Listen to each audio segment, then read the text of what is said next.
All right, Jeremy here, Jeeps Unlimited PartsBreakers.com, 303-666-9020. What you see is exactly what you're going to get. So, oh man, I got a little wheeze going on. We had a little bit of fires lately, early in the year for that. This guy's getting my asthma, which isn't usually that bad. But anyway, normally when you see frames of ours, they're going to be just the frame. Very rarely do you see a rolling chassis or even something like this. The reason I decided to keep this one all together is it's fairly unique with the way it was built. And because of that, I decided let's just rock it like it is. So there's been some modifications to it, obviously, but let's first and foremost talk about what it was originally, and then we'll talk about kind of what they did with it. So originally, this was a 1971 Jeep CJ5. And we bought the Jeep as a whole unit, and I drove it. It had a T18. I mean, the guy had put a lot of money into this thing. And most things that he did really well. There were some things that I'm like, I don't know if I'd keep it like this.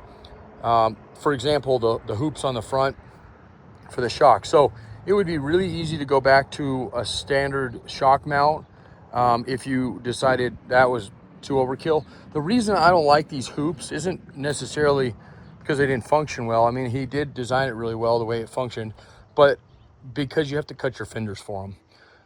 And since they're hoops, they're really easy to lop off, and we could do that for you if you wanted. And I could even have John put the factory shock mount back on if you wanted that as well. But if not, if you'd rather do that work yourself or see if these would work for you, or if you're building a crawler, then this might be ideal. This is a beautiful frame. It's been fish plated in the right areas that you kind of have to do on these. Otherwise they tend to crack, and they did a good job welding it.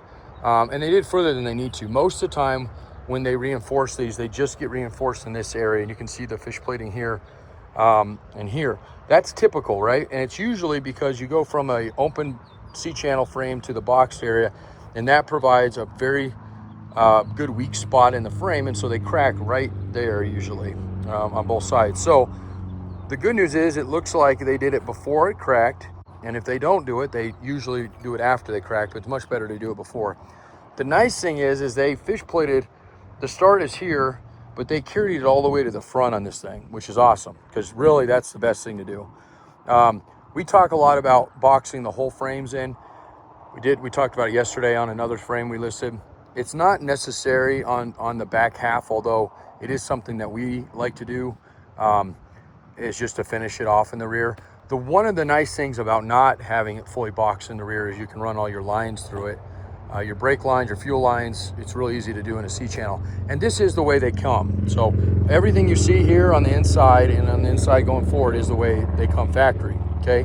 At least on the C-channel. There's obviously some other modifications. They did the Saginaw already set up. They cut the relief in the cross member here. We just did our own build for a customer in LA. We just finished it, and there's a couple YouTube videos. We did something a little bit more unique, and it came out really nice. Although, since this one's done, I probably wouldn't mess with it, and they did a good job on it. And I'm including the Saginaw gearbox for you. It comes with a drop Pickman arm.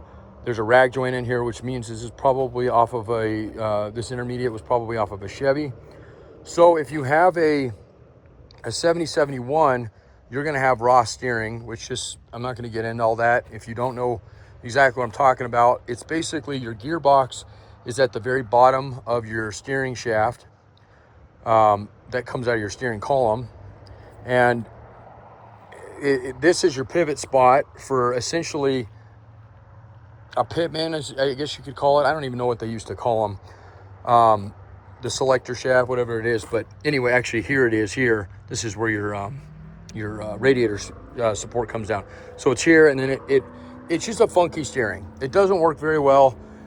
If you're building an original build and this is something that you're like, I kind of like this frame because I want to do a lift or blah, blah, then you can still do that. You can literally go back to it because they left everything intact on it.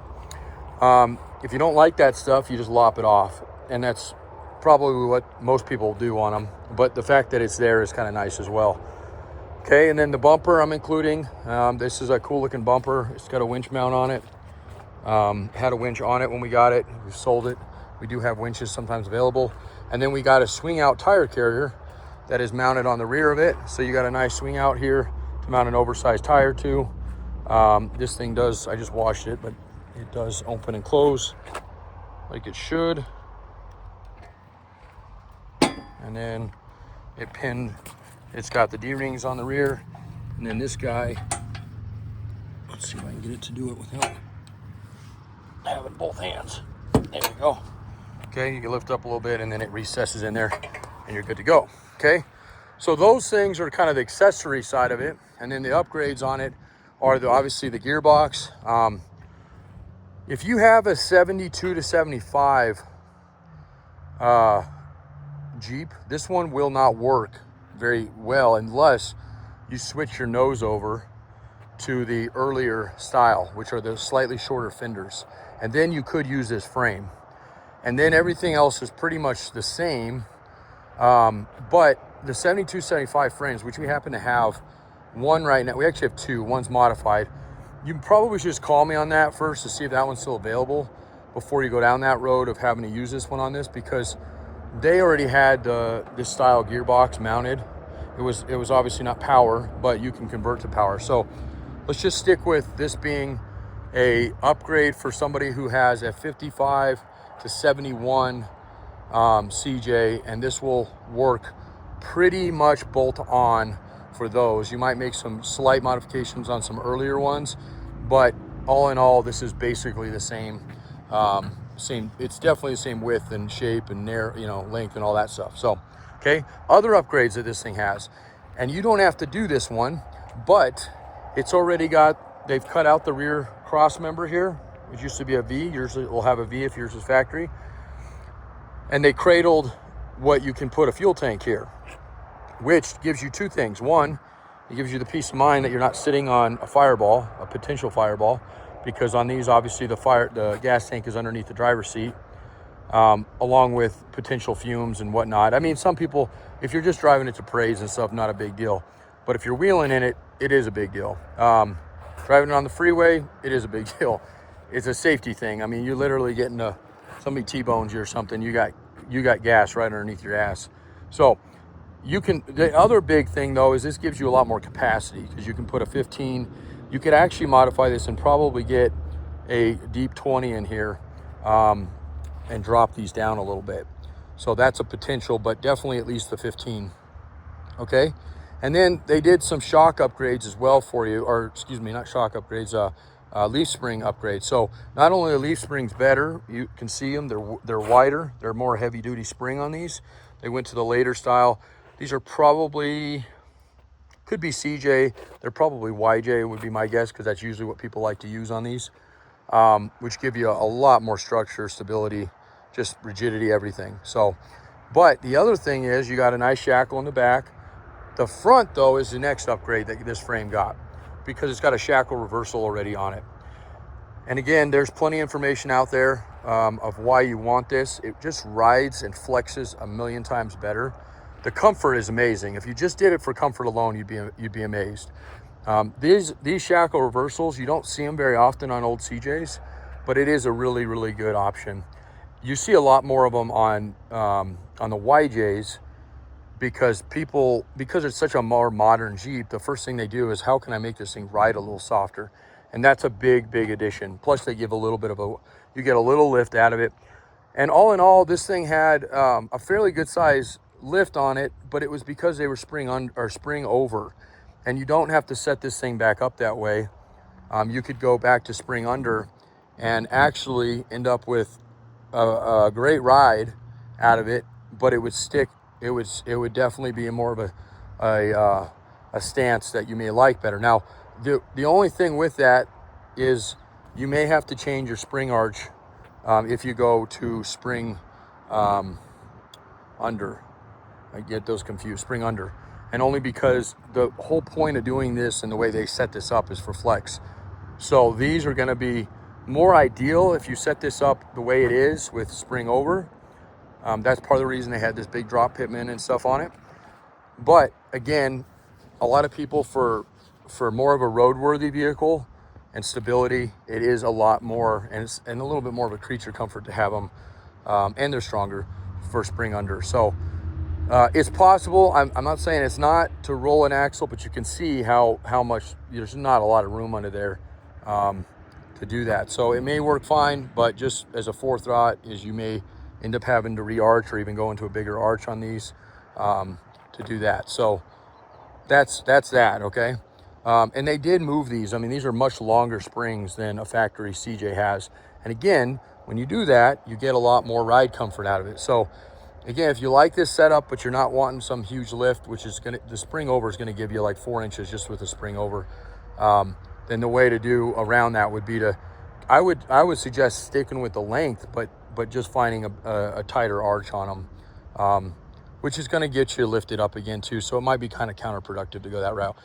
This is really a good frame and setup for somebody who is going to be or wanting to build a rock crawler, or maybe already has one but didn't really like the way it turned out, or maybe you're fighting a rust issue and you need a frame anyway, and this gives you a lot of upgrades. So you're paying, just to give you an idea, almost the same, about 500 bucks more on this frame, that's it, and having all this stuff. From what we normally sell this frame for, if it was unmodified, we're selling it for 500 bucks more.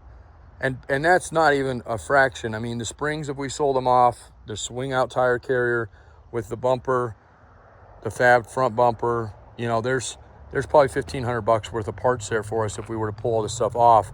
And we are including the cross member. Now, this one can be set up for any engine you want, but the factory motor, and you can tell just by looking at these mounts, were for the Buick V6. So if you don't have a Buick V6, or you're wanting to run an LT or an LS or go back to a 6-cylinder or whatnot, you just change out the mounts here, okay? So, all right, that's it.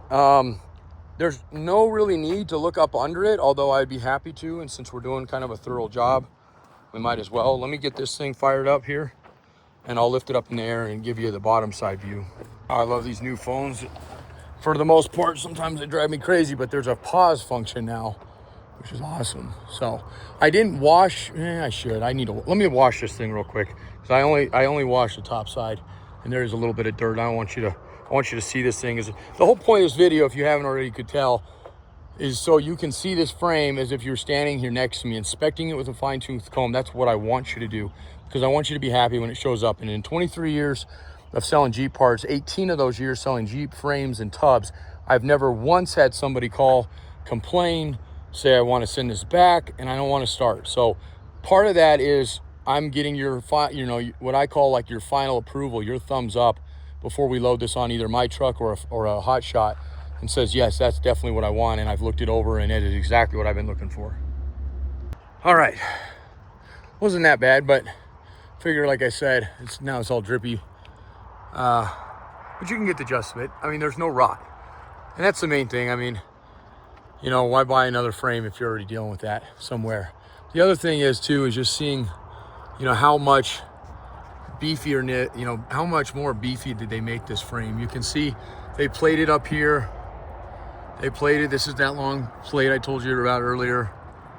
And then this area, and you really, when you do these swaps, you really do need to beef this up like they did. They did a really good job of that. Otherwise, they'll just flex themselves apart. So the shackles are in good shape. The leaf springs are in good shape. The cross members are in good shape. All of them. And then they had this foam on there, which somebody could come up with something a little better than that, I think.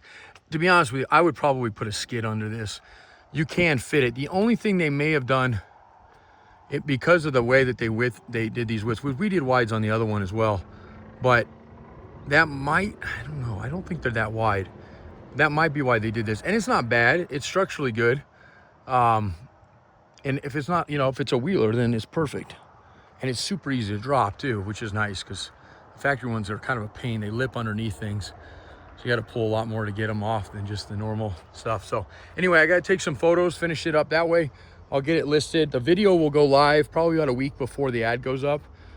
So if you don't see it on our website right away, that's okay. Just call us. We can get you priced out on it. And we do have a trip.